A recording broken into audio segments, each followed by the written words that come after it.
So right now this is a proof of concept vehicle. So what we're doing is getting the performance data on the airplane. We'll also do some initial demonstrations of the payload capability and demonstrate the communication relay for a variety of environments. The airplane's 24-foot span UAV. It'll fly for 5 days on station, an altitude of around 15,000 feet.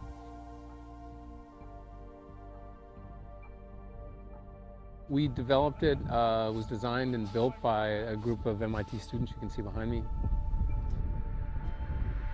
This specific project was originally as part of a capstone program, so it was the Air Force is set up to give the students really challenging design problems. We identified this need for this long endurance UAV. Originally thought it would be a solar powered UAV, but it turns out that those don't work very well in northern latitudes, particularly in the winter. So we get longer endurance with this very fuel efficient engine on this gas powered UAVs. Most of the airplane mass is actually fuel. The airframe itself is about 50 to 55 pounds, and then it carries about 100 pounds of fuel for the mission. It was designed in one semester. We did detailed design in the second semester and started building the airplane.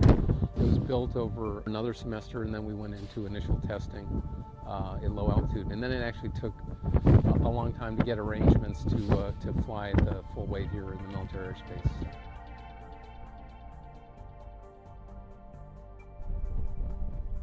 Lincoln Labs is actually related to MIT. It's a federally funded research and development center for the Air Force. So it officially, Lincoln has the mission to do understanding technology, threat environments, and a bunch of missions, really supporting technical efforts for the Air Force. Lincoln is actually under the MIT Corporation. So there's the MIT main campus, and then there's Lincoln Laboratory. So we're related, so there's a relationship. And in fact, we've created something called BeaverWorks, which is a collaboration between the lab and the academic environments, particularly in teaching and things like that.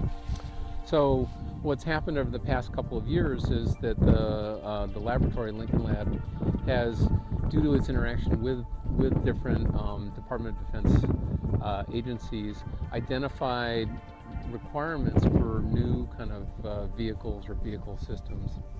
So this is actually the fifth airplane we built as part of that collaboration. So it's the biggest one we've built.